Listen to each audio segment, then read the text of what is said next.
Organització. L'organització dels estris al voltant de la màquina de cafè és bàsica per facilitar-ne la neteja.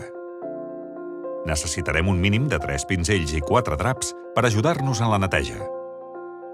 Cal un pinzell per netejar els portafiltres abans d'inserir-los al grup, un altre pinzell per netejar la pols del cafè a la zona del molí i un tercer per netejar la dutxa de la màquina. El primer drap ha d'estar en un plat, a la safata escalfatasses, i ha d'estar lleugerament humit. El farem servir per netejar el vaporitzador abans i després de cada ús. El segon drap, també humit, s'ha de situar a la safata inferior i ens servirà per repassar la safata, després de purgar la dutxa abans de preparar els cafès. El tercer drap, aquest sec, s'ha de situar al moble cafeter i ens servirà per netejar els residus que s'ocasionin durant el servei. Finalment, el quart drap serveix per netejar les restes de cafè dipositades al portafiltre després d'extreure la pastilla. L'ha de portar el barista al davantal.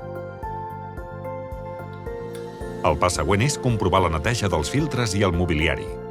Després, hem de verificar la col·locació de les tasses a la part superior de la màquina de cafè, on reben la calor que desprèn la caldera interior, la qual les manté a una temperatura òptima de servei, 40 graus.